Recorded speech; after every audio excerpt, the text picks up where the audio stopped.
Michel Foucher is the former Director of Staff and Employment Planning at the Ministry of Foreign Affairs, and he is going to speak about the Middle East and the borders. These are topics that were raised during this conference. Quickly said about the borders. We speak about the return of frontiers and borders. It is a reality and it is a symptom,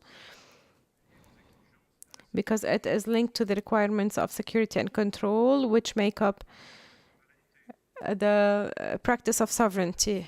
Borders in Europe and Northern America become more visible again because the intensive exchange and mobility, however, they had started disappearing. However, with the threats and the risks, we have to carry out what was conventionally done. Speaking about borders and frontiers, and the return of frontiers has been raised in every electoral campaign in democracy. So threats and pressures on the borders, but also an increasing attraction for developed countries because they protect the law, especially Europe. And this is the result of globalization from the down to the upper, or from the bottom to the upper structure. The digital has become a mobility factor because it allows comparison. So we must live with this mobility of attraction. If we were more realistic when it comes to frontiers and borders in Europe, we would have asked ourselves about the limits and the limitations, rather, of the European Union, and we would have overcome a minor challenge to the foreign policy.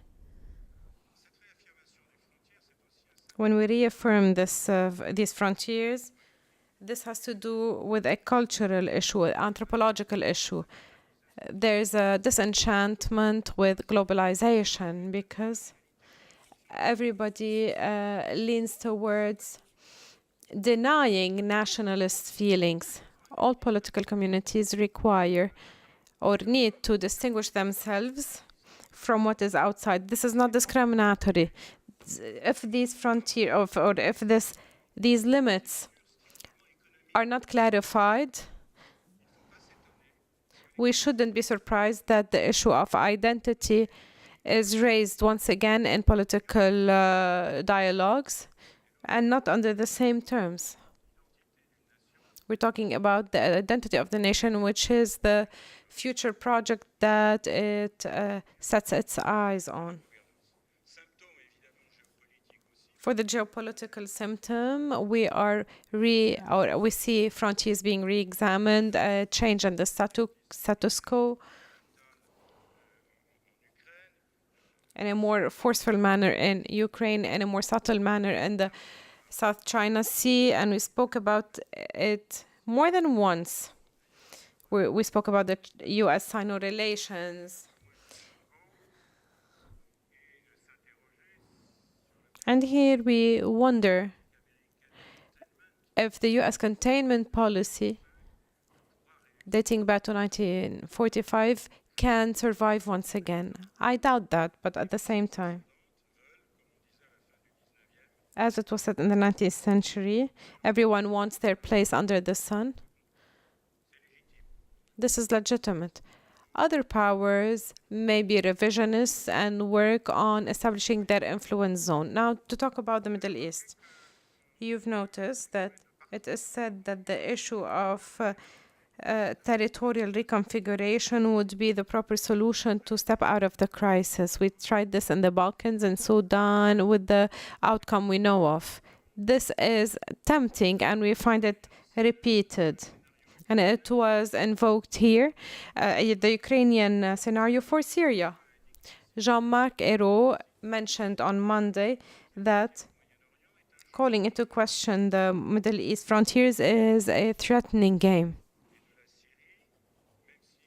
In northern Iraq and Syria, this is happening even if the Kurdish power is also influential.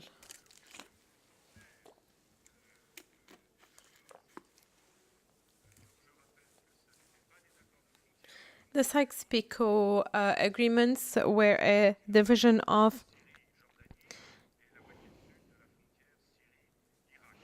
were just a division of influence zones, and today only 700 kilometers remain of it.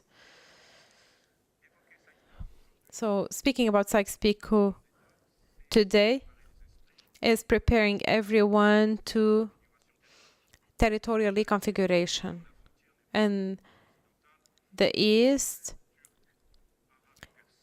the term frontier is not new because it was already used in the Turkish language during the Turkish colonialism.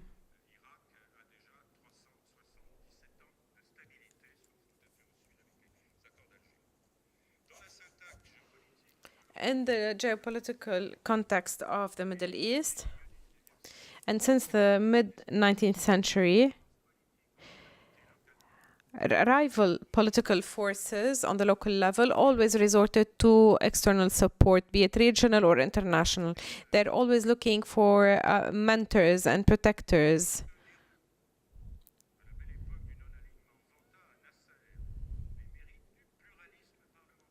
When we speak about parliamentary pluralism, some may say that dictatorship limited internal interventions and preserved the margin of action of states.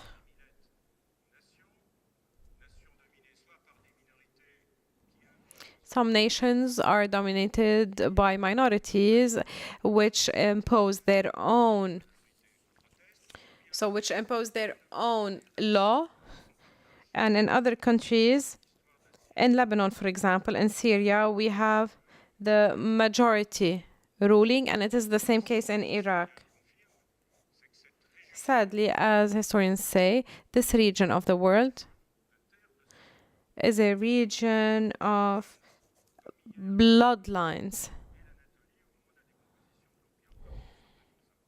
How to step out of all this? Through hypotheses. During this conference, we spoke about an act of Doha, just like the Helsinki Act. Why not? With whom? We also spoke about the necessity of starting an internal vision and ending the external vision. Who would do that? The US President-elect was present in all our dialogues and debates. We do not know his foreign policy. All we know about him is that he thinks of America first. What about a deal between Moscow and Washington? Will that be enough to make this bloodland Pacific? We have to encourage regional stakeholders to start dialogue. Iran will not back down. Saudi Arabia is known to be dominated by a feeling of insecurity and vulnerability. So as long as Saudi Arabia and Iran are not conversing together, I don't think we should speak about a regional order. However, we have to ask about external intervention. The Security Council should not intervene to oppose solutions, but rather to guarantee a solution that comes from inside this region, and it would be the end of 150 years of interventions, external interventions and meddling.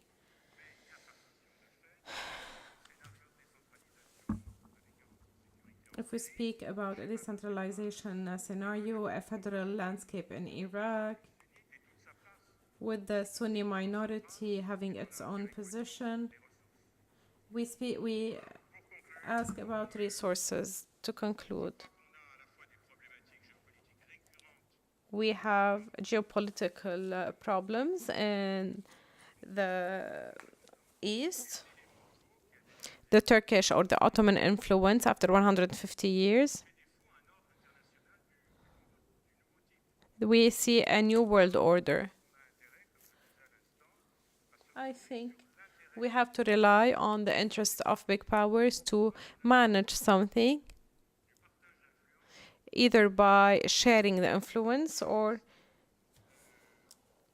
hypothetically by drafting a collective security plan. This is a very heavy program, and this is why we should start as soon as we can. Thank you.